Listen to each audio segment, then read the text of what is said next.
अस्सलाम वालेकुम नाजरीन, नॉलेज हब की दुनिया में खुशामदीद। मैं डॉक्टर ज़ियाउर रहमान। नाजरीन, आज हम बात करेंगे ओमेगा 3 फैटी एसिड के बारे में कि ओमेगा 3 फैटी एसिड की कमी से हमारे जिस्म में क्या क्या पेचीदगियाँ हो सकती हैं और ये हमें किन सोर्स से हासिल होता है।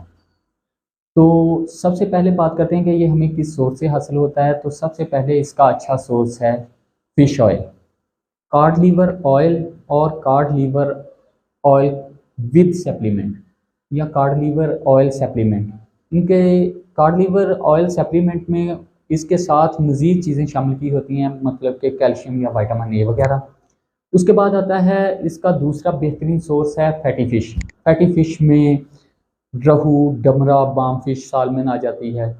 और फ़िश नाज़रीन हमें खाल समेत खानी चाहिए, ये भी ओमेगा 3 फैटी एसिड का सबसे अच्छा सोर्स है।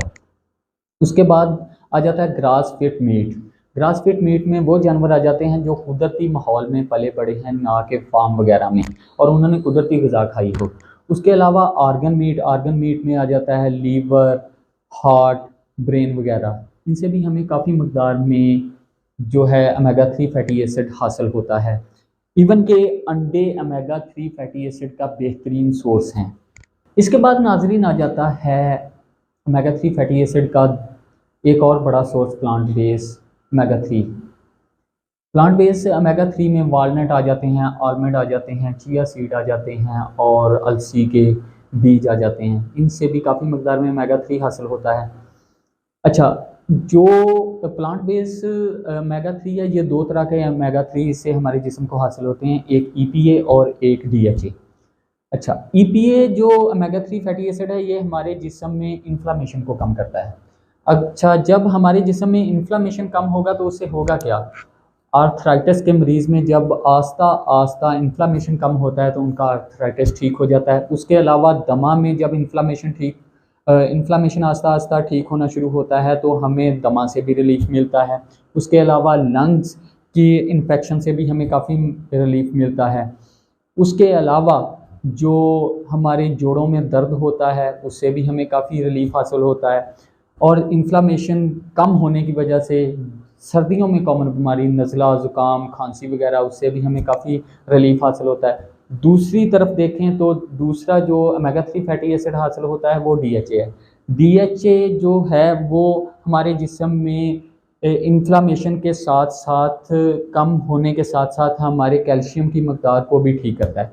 अच्छा, जब कैल्शियम की मकदार ठीक होती है तो उससे क्या होता है? उससे एक तो हमारे जिस्म में जो ब्रेन है ना, ब्रेन अपना फंक्शन बिल्कुल ठीक कर लेता है, उससे लर्निंग और अटेंशन ठीक होती है। मतलब कि ओमेगा 3 फैटी एसिड का जो पार्ट DHA है वो हमारे बच्चों में लर्निंग और अटेंशन को ठीक कर सकता है अगर हम ओमेगा 3 फैटी एसिड हासिल करें तो।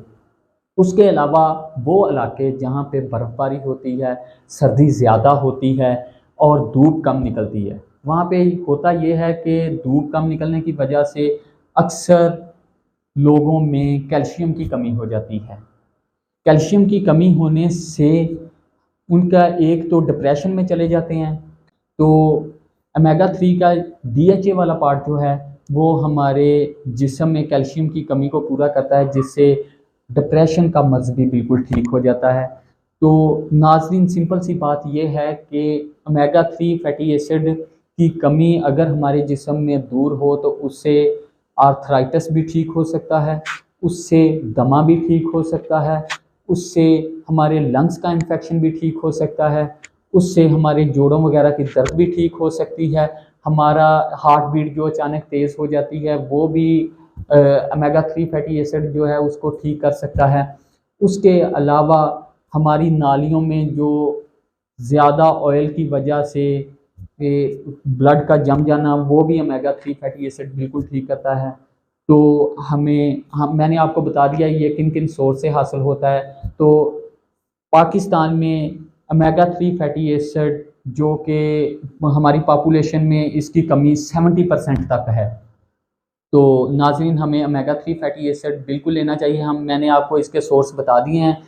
तो आप ओमेगा 3 फैटी एसिड लें ताकि एक भरपूर ज़िंदगी गुजार सकें। अगर आपको हमारी वीडियो थोड़ी सी भी इंफॉर्मेटिव लगी है तो इसको अपने दोस्तों और रिश्तेदारों के साथ शेयर करें और वो हमें इजाज़त दें। आइंदा ऐसी मज़ीद इंफॉर्मेटिव वीडियो के साथ आपके सामने फिर हाज़िर होंगे। अल्लाह हाफ़िज़।